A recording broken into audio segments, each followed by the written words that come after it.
Doctor, bienvenido, ¿cómo está? Gracias, María Fernanda. Muy bien.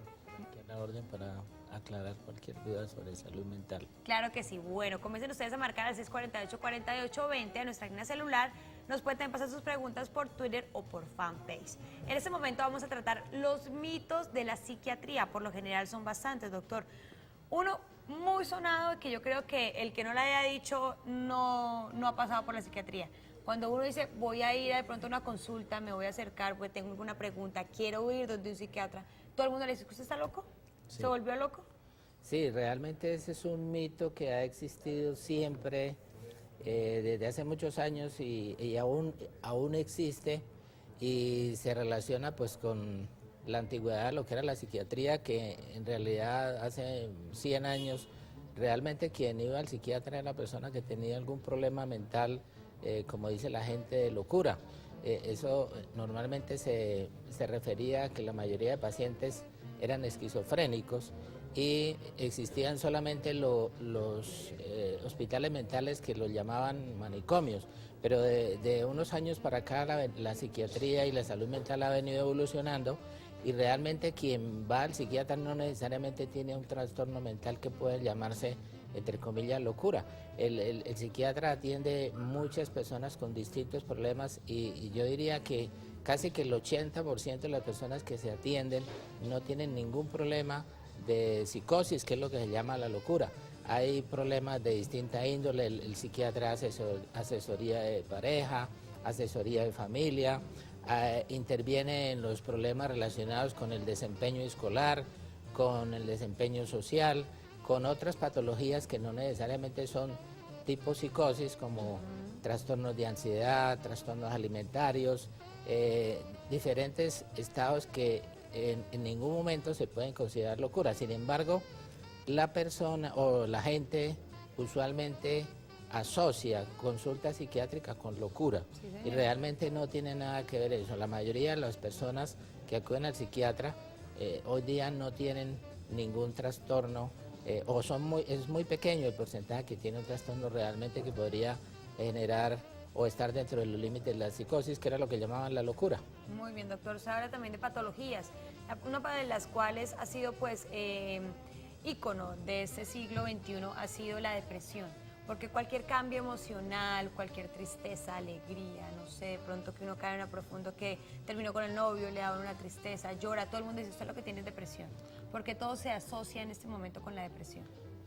Por lo mismo que usted decía en este momento de que como que la moda es como hablar de depresión, el término entró en boga porque entre otras cosas se habla de que la enfermedad del siglo XXI es la depresión.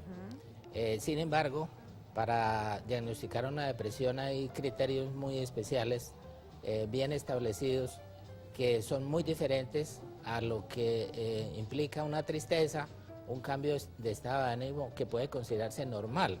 Entonces cualquier persona que tenga algún estado emocional que no sea el normal, el adecuado, lo asocian con una depresión, pero todo el mundo tiene una variación normal entre lo que es el estado normal y algún estado de incomodidad, algún estado de tristeza, un estado de duelo, que no necesariamente es depresión. Sin embargo, así como la gente asocia que el ir al psiquiatra siempre es porque se está loco, también hoy día, por la boga o porque está en boga, el problema de la depresión habla siempre de que cualquier persona que tiene una alteración del estado de ánimo es depresiva, y no es cierto. Sí se habla de que para el año 2030 la depresión tenga una prevalencia de un 30%, que es bastante alta, pero de todas maneras la gran mayoría de las personas que tienen cambios de ánimo pueden considerarse normales, está dentro del proceso normal, porque nadie tiene una emocionalidad plana, ¿sí? Todos tenemos una variación afectiva que se considera normal y que es completamente funcional. Entonces se debe a otro mito que existe sobre eso. Bueno, doctor, como decíamos al comienzo de nuestras preguntas y de nuestra vida sana, era que la gente le tiene mucho miedo al psiquiatra por considerarse que de pronto puede estar loco, por todos esos mitos que acabamos de desenvolver. ¿En qué momento debo decir yo ya no necesito más el psicólogo, sino debo acudir a un psiquiatra? ¿En qué momento? Bueno, la psicología y la psiquiatría pues son dos dos disciplinas que tienen mucha relación. Sin embargo, hay una diferencia y es que pues, el psicólogo hace una carrera de 5 años para ser psicólogo, mientras que el psiquiatra tiene que ser médico primero, tiene que hacer, como todos los médicos, su año de internado, su año rural, trabajar un par de años antes de entrar a una especialidad que significa estar 3 años de tiempo completo estudiando psiquiatría, y la psiquiatría es una especialidad como cualquier otra, como la cardiología, la urología, la gastroenterología, la cirugía, y la diferencia está en que el psiquiatra pues maneja no solamente lo que puede manejar el psicólogo, sino que también está capacitado como médico para diagnosticar médicamente aquellas enfermedades que requieren una intervención ya de tipo médico, farmacológico. También como que tiene que tener la capacidad o tiene la capacidad de diagnosticar cuando un trastorno emocional proviene de una enfermedad física y no de necesariamente de un trastorno emocional.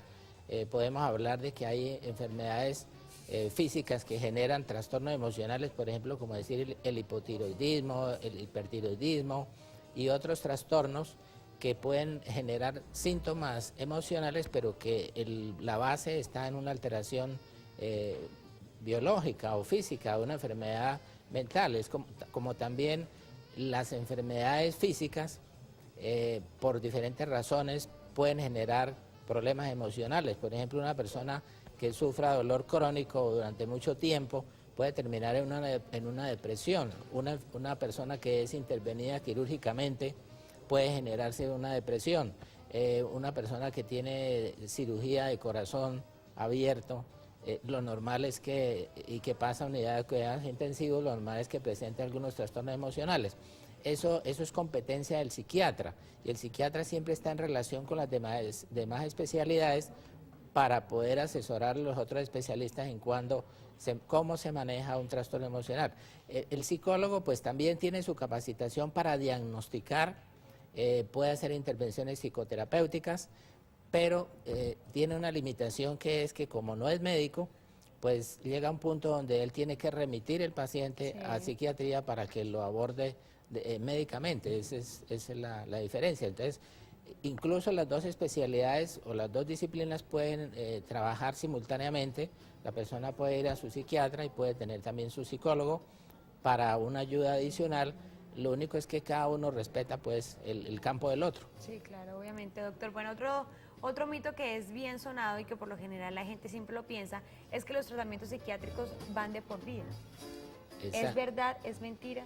Exacto, no es una verdad absoluta. Hay algunas patologías que requieren un tratamiento psiquiátrico de por vida, y hablo de tratamiento no solamente psicoterapéutico, sino farmacológico. Por ejemplo, la esquizofrenia es un trastorno que definitivamente hoy día la ciencia ha comprobado que la persona puede mantenerse evolucionando satisfactoriamente siempre y cuando la medicación sea de por vida.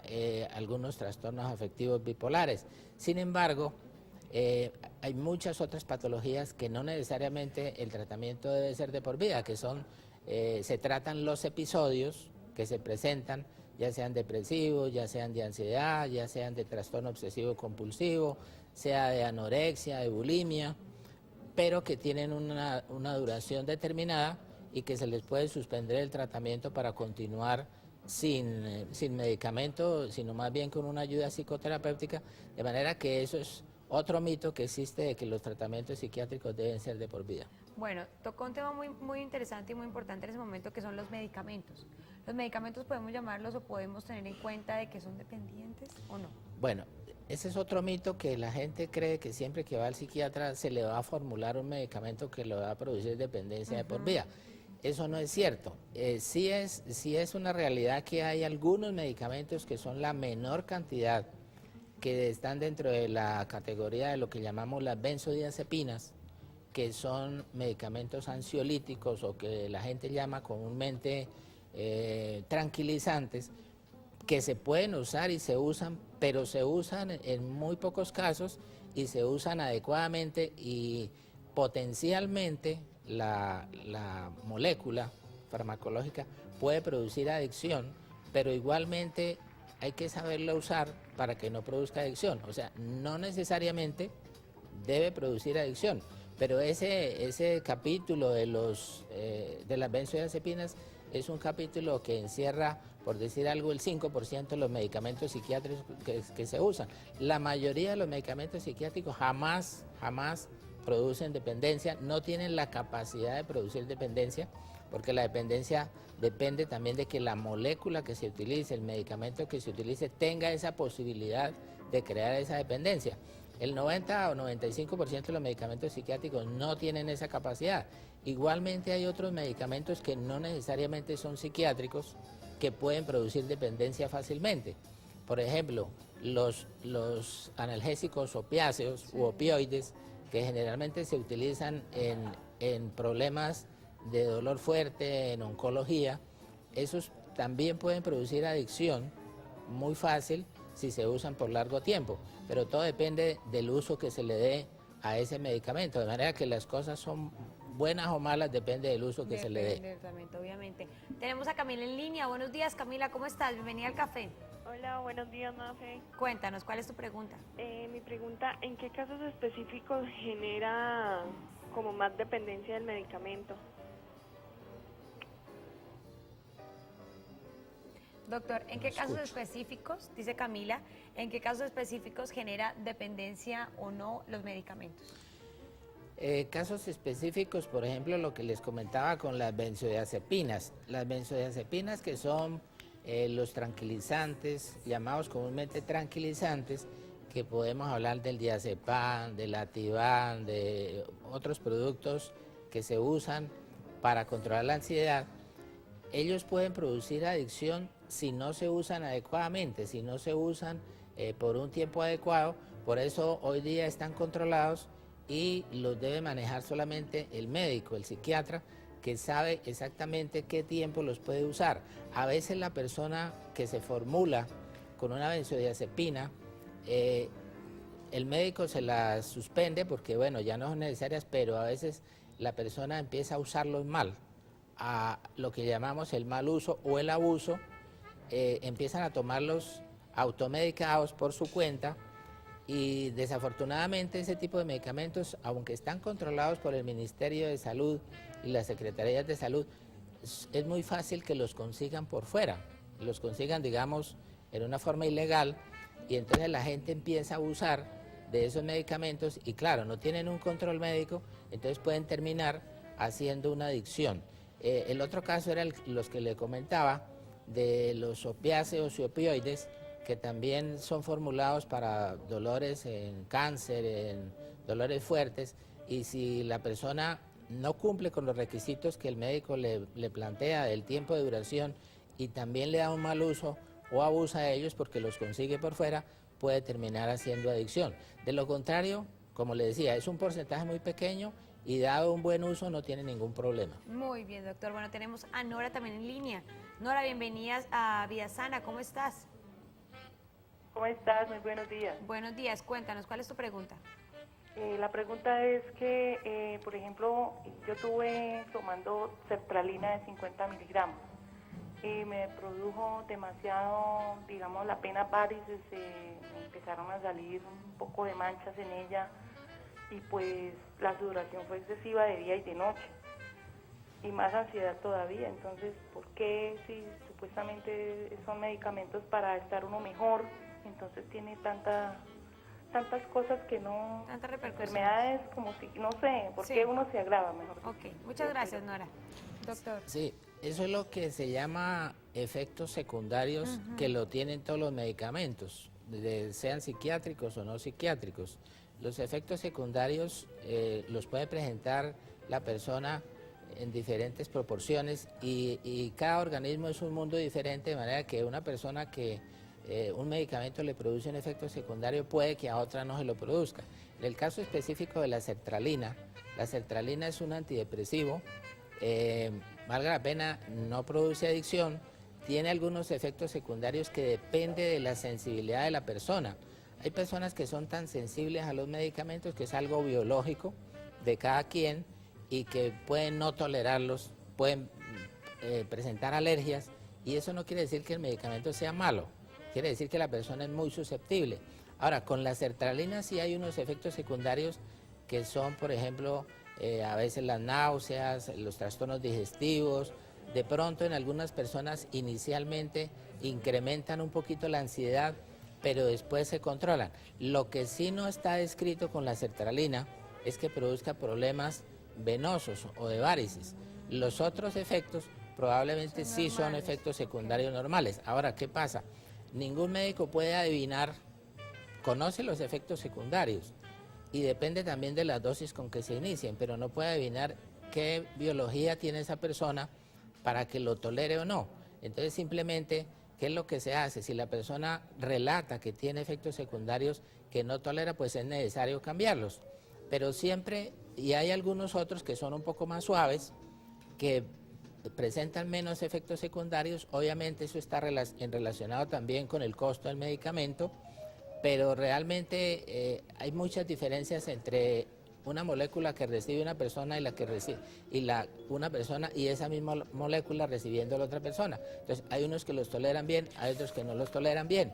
Entonces en ese caso no quiere decir que el medicamento sea malo ni que no les sirva, simplemente a veces con el tiempo y bajando la dosis el organismo se adapta y pasan los efectos secundarios. Si el paciente definitivamente uno como médico encuentra que no lo tolera, pues simplemente se cambia de medicamento y pasa ese problema. Pero no podemos decir que el medicamento es malo como tal o que va a empeorar la situación de la persona. Sí, señor. Muy bien, doctor. Bueno, doctor Germán Duarte, muchísimas gracias por estar en Vida Sana. Con mucho gusto, María Fernanda. Lo esperamos por acá, ¿no? A la orden, sí.